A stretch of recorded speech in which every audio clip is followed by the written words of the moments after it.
My name is Alice. I am on the board of advisors for the One of Us Global Foundation. I also support the social impact team and the festival leadership team. I'm involved in my community through my own nonprofit called Period Ontario, where we aim to achieve menstrual equity through our three pillars of advocacy, education, and service to end period poverty and stigma in the Ontario region, which is the province where I live.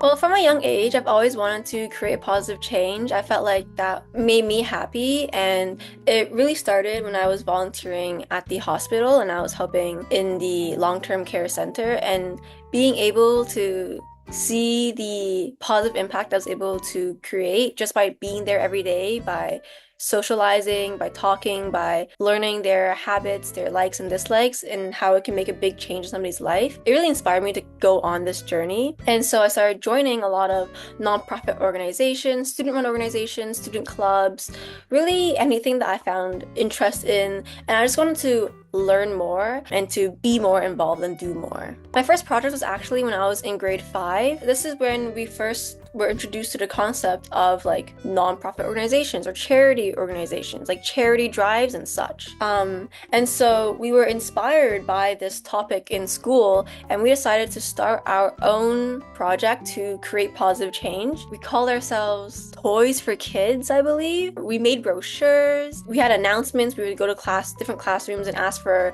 donations of toys that people grew out of, because you're 12 years old. I'm sure you don't use some of the stuffed animals you got when you were 2 years old. And we'd go and donate these to shelters such as Salvation Army and other organizations like that, to help other kids. And we also end up connecting with our school principal and doing a bake sale where we raised like $100 or so, which as a kid, that is everything. And that was just a really fun project I did with my friends.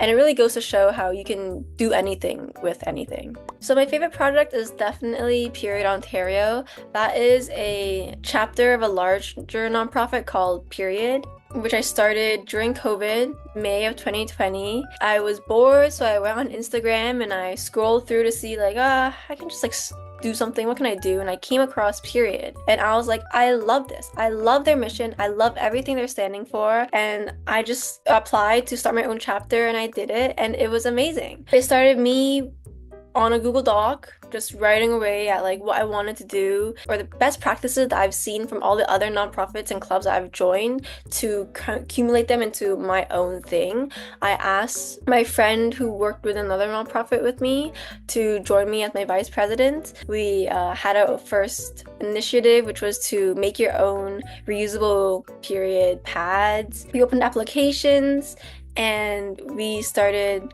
hosting product drives where you get the community members to donate products that they don't use, or to buy products and donate them. We started events such as packing parties where you create menstrual care kits, which include pads, sanitary wipes, masks, because this was COVID at the time, and a card that gave some more educational material about menstruation.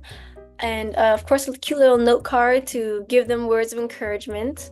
And these were very successful. The community members I worked with were very supportive. High school students were able to get volunteer hours through doing this, and a lot of people that we talked to were surprised and also very inspired by us doing this kind of work. And now it's been 4.5 years. We're coming up on 5 years in the upcoming May, which is half a decade. Is crazy. And I now lead a team of over 20 student volunteers of university and high school kids. We've raised thousands of dollars. We've donated thousands of menstrual products. We have partnerships with companies like Joni and Diva Cup. It's been a wild journey, and I am so excited to have created this project and to have it go from just me and a friend to where we are now. The thing with starting projects and having events is that you will always have expectations, and sometimes those expectations won't be met, and you have to realize that that is totally okay, and that doesn't mean you didn't do well or you failed or anything like that. You gotta look at it as a learning opportunity. You can't see that result and think oh, I wasted my effort or my time or resources, and you have to look at it and be like, okay, what happened and how can I make this better in the future?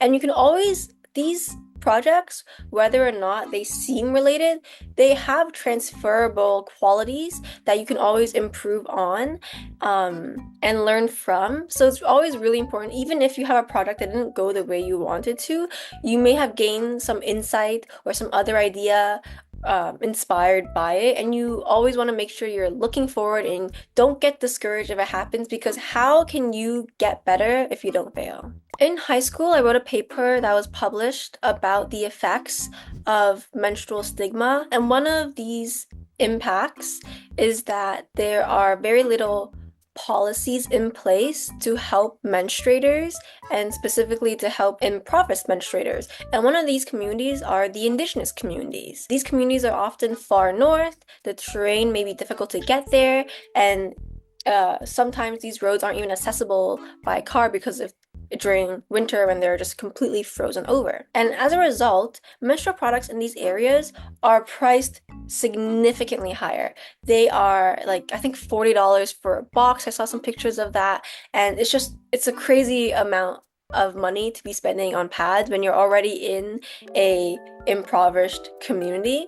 And so one of the things I wanted to look into after reading about these issues, petition for a government policy to be enacted to provide support and subsidize costs for menstrual products in these regions.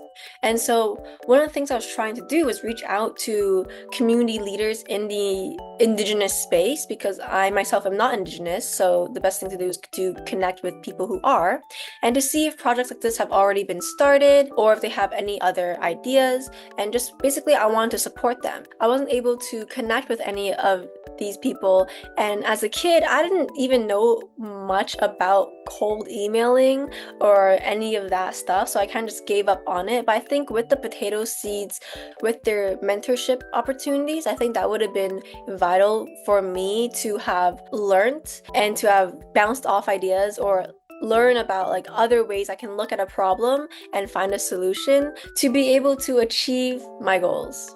I am so excited to see some of my favorite content creators that have accepted our invite to be in this event to participate in playing Minecraft.